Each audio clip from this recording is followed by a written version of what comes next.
Alright, another Marvel movie, so you know what that means, the obligatory spoiler discussion. So of course, if you have not seen Guardians of the Galaxy Volume 2, then please, I suggest you at least check out my review of the movie available on my channel, or better yet, go see the movie for yourself, come back here and we can have an open-ended discussion on MCU's latest. But if you have seen the movie, then let's go ahead and start with my first little comment that I wanted to mention in the review, but it somehow slipped my mind. But in my most recent review on the 15th anniversary of SpiderMan, which is a video that I continue to pimp out, and I apologize if you guys are getting tired of it, but I really worked hard on that video, so I really want to promote it. I really do, without spending money, at least, because I'm on a budget. But please check out the review if you haven't already done so. It's really cool. Check it out. It's kind of on the lengthy side, but hopefully you'll get a kick out of it. But in that review, I mentioned that there is one of the best things about Sam Raimi's 2002 Spider-Man movies, that it has that opening title sequence that's very flashy, but it also welcomes you into the tone that you're about to have with the movie. I feel like most Marvel movies don't really do that nowadays. Well, most comic book movies don't really do that nowadays. The only exception, however, that comes to mind and that was reminded to me by this movie is Guardians of the Galaxy, where we had Star-Lord dancing to Coming As You Love from the first movie, and now here to kind of counteract that, James Gunn decided to make Baby Groot the center dancer amongst the chaos that is happening around him, with Mr. Blue Sky playing in the background. And I think it's one of my favorite parts of the movie because it does what that Spider-Man movie did, which is, embraces me into the tone and the fun that I'm about to have with the film. So, diving into the actual spoilers for the movie, the one that caught me completely off guard, and I thought that it was really intriguing but also very exciting and fun because it was something that was kept from us with the trailers and the promotional material, is that the Golden People, I can't remember the name of the race, but I do remember the main baddie out of this entire bunch is Aisha. The Golden People, the Oscar statuettes, we were given the impression that they were going to be the villains for the movie. They really are not. They're barely in the movie. You see them at the beginning. They're kind of like the driving force behind how some of these characters kind of reunite with the Guardians of the Galaxy, like Yondu, Nebula, and whatever. But the main center of it all is, of course, the one that calls attention to himself because of his fucking name, is just that, Ego the Living Planet, which is Peter Quill's father, played by Kurt Russell. He's our main villain.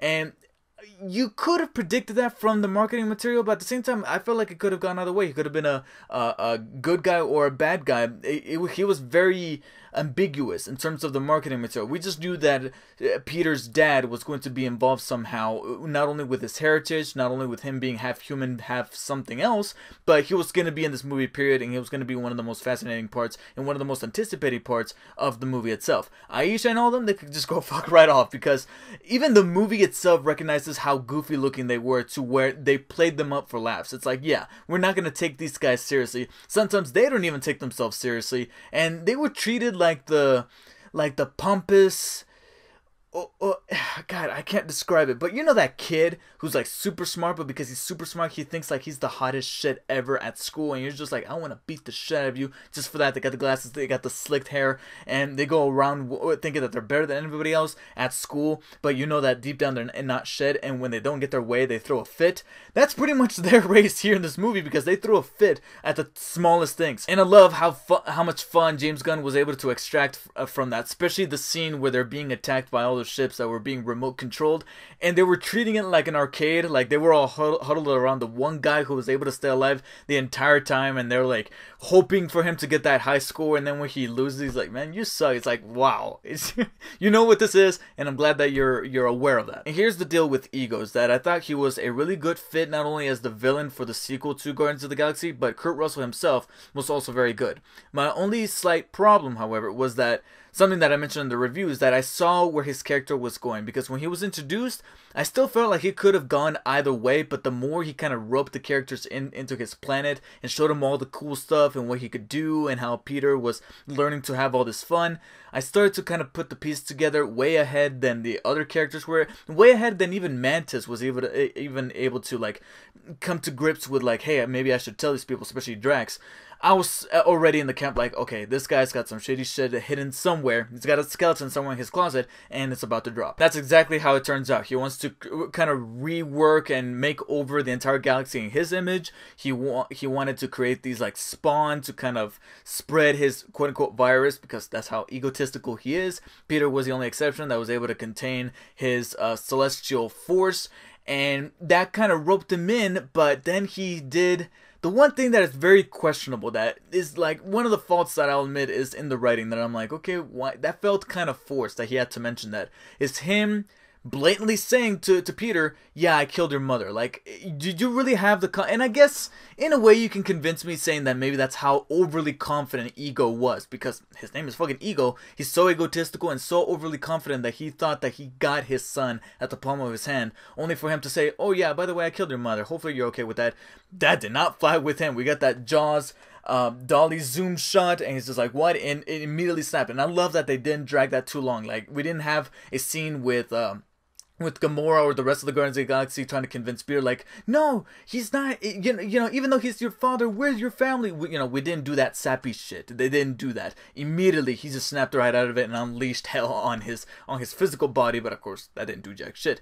However, that does not take away from the notion that this does feel like a trope we've seen time and time before, like I said in my reviews, that we've seen this kind of thing before, not only within movies, but also within TV shows, where like the real Fresh Prince of Bel-Air, where the real father comes back into his life, but then he immediately leaves because, again, he's a douchebag, he's an asshole, he's not really a stand-up guy. But then you got the surrogate father to kind of come in and fill in that void, and we have that kind of going on right here with Yondu's character, who plays a much more pivotal role in this movie, and Michael Rooker is just a badass. Of course, however, a sequel doesn't have the bite that it needs if you don't kill off a character, and I think they chose a good selection at killing off Yondu.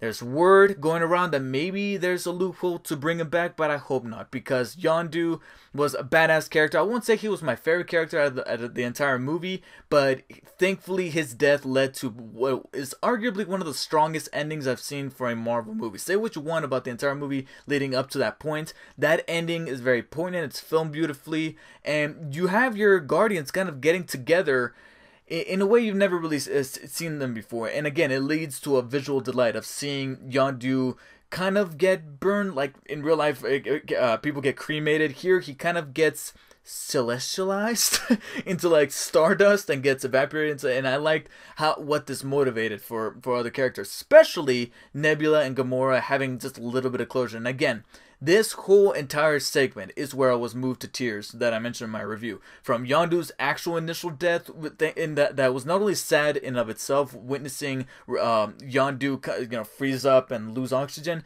but what really killed me is Chris Pratt's performance during that scene where he's like crying out within his suit. That's what got me. That's what made me get that choking feeling in my throat, where I'm like, dude, don't do it. I am not about to break down right now.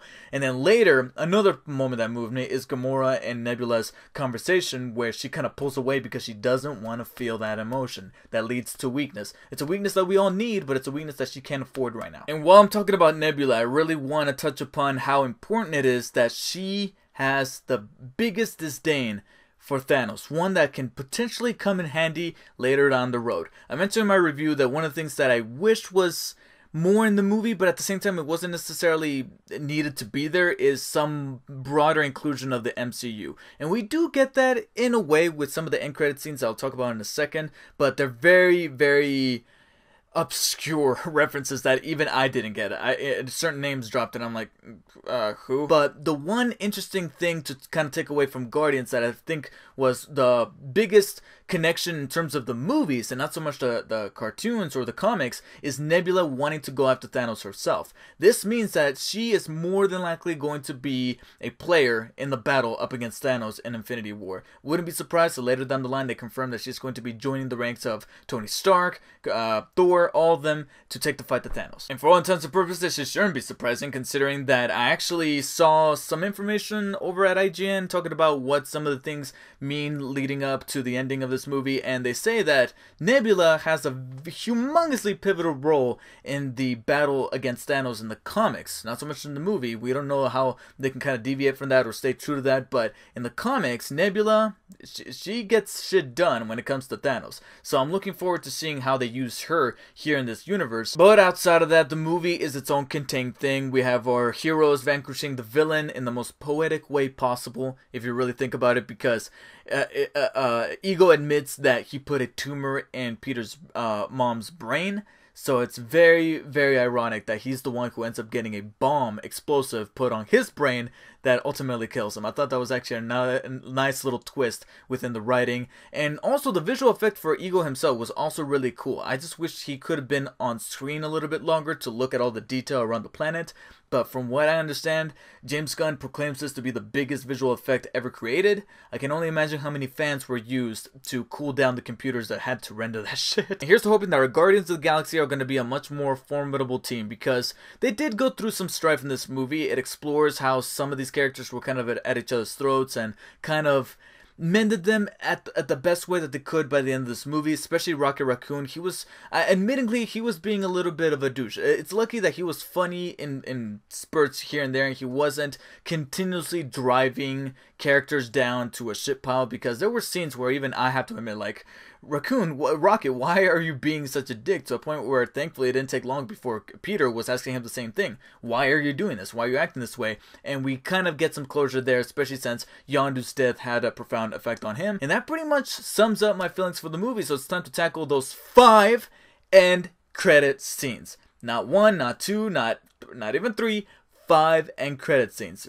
James Gunn really outdid himself here with the stingers for a Marvel movie, and it's almost like he knew, because he needed to kind of put it out there that prior to the release of the movie, saying that, hey, there are 5 end credit scenes, but just know that out of the 5 of them, I think there's only like 2 that are actually integral to where things are gonna go, not only for the MCU but also for our Guardians within their own corner of the universe. Whereas the other 3 are just jokes, and they are just that, jokes. From Yondu's second in command, I believe his name is he's played by James Gunn's brother, impaling Drax with the arrow, and then we got Groot's teen angst, which I think is kind of sad because people were so accustomed to cute baby Groot that I hope that they really appreciate it in this movie, because you're not going to be seeing that baby Groot anymore if that end credit scene is anything to go by. He's now a teenager, he's got an attitude, but what this does signify, however, is that he's growing at a rapid pace. So chances are, by the time we get to Infinity War, he's going to be the Groot from the first one, the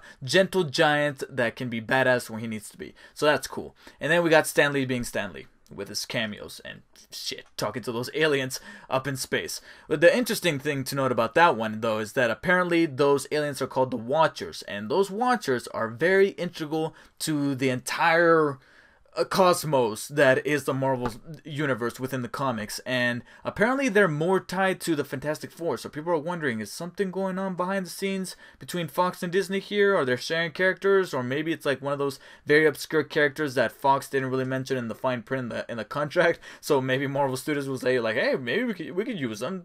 There's no dibs on them. Let's throw them in there, and that's pretty much what it ended up being. No guarantees that they're going to play a big part in the Infinity War to come. So who knows? But the other 2 are the ones to kind of theorize and put things together. The first one is Sylvester Stallone playing this character,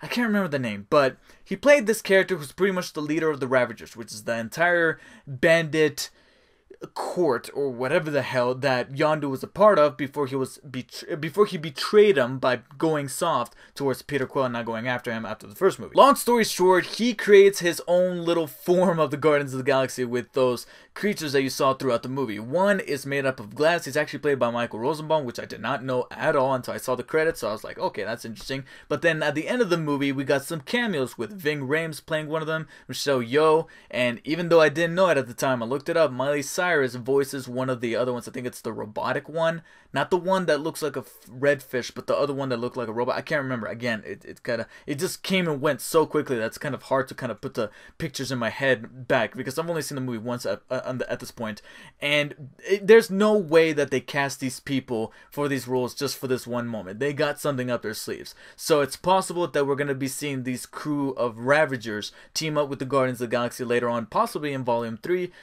I doubt that they're going to be integrated into the Avengers storyline, because they're just so obscure that I don't think there's going to be enough room there with all the Avengers and all those heroes that are already going to be in that movie. James Gunn even said that, no, they're not going to be there, but they're going to remain strictly within the Guardians storyline. And then the other end credit scene that's interesting is the one with Aisha, because she barely had any screen in the movie, so at least we got to give her some kind of closure. And basically retaining her pompous ways.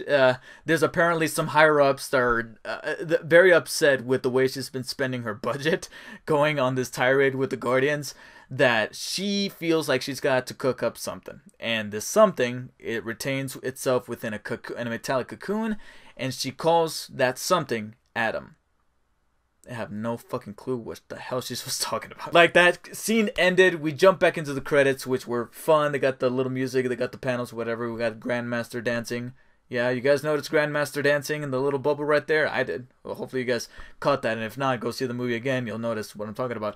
But a lot of people, including my my friend who I went with, my girlfriend's brother, because, you know, if things are to go somewhere, we gotta bond with the in-laws, right?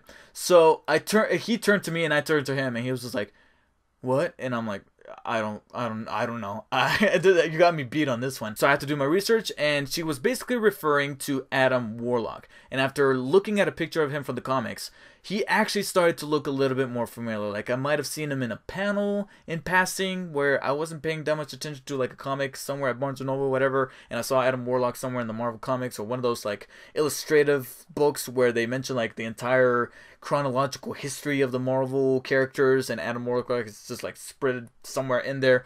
Or I saw him in passing in like one of the cartoons, like the Silver Surfer cartoons or something like that. I can't put my finger on it where I saw him exactly prior to this, but he did have that familiar look.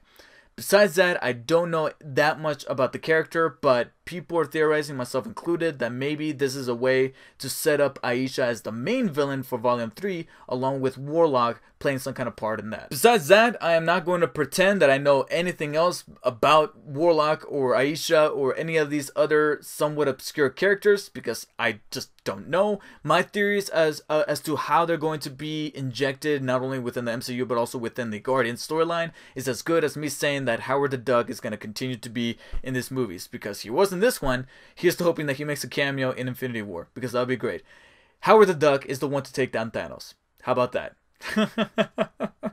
I will pay good money to see that. So, that does it for my spoiler talk. I really cannot think of that much to really comment on the movie, but I'm certain that there's a number of other Easter eggs and little doodads here in the background that I completely missed my first time going around seeing the movie. I'm hoping to maybe catch it a second time later this week, and maybe during that viewing I will check out some other things, and maybe there'll be some much more updated thoughts. Those thoughts, however, won't be in another video, but you could check them out potentially in my Twitter account. So make sure to follow me on Instagram and on Twitter. Yes, the plugs are coming early this time. Check out my Instagram and Twitter at DarkSpiderDavid, and please let me know in the comments what your guys' theories and speculations and all the things that you caught within Guardians of the Galaxy Volume 2 in the comment section below. Go crazy. It's a spoiler talk. What did you think about the movie overall in broader detail? What do you think of Ego? What do you think his part was in the movie? Do you think that the Guardians were separated for a little bit too long within the movie? Because I've heard some people complain about that. I noticed that, but it didn't really bother me because that gave them a chance to develop, personally speaking. But let me know what you thought of the movie overall now that you have seen it, and be sure to support this video by giving it a like, a share, and of course, stay tuned with my channel and support my channel by hitting the subscribe button down below. Until next time, guys, take care. It was a pleasure to do this video. Thank you so much. Again, check out the Spider-Man review, and I will see you guys all next time. Take care.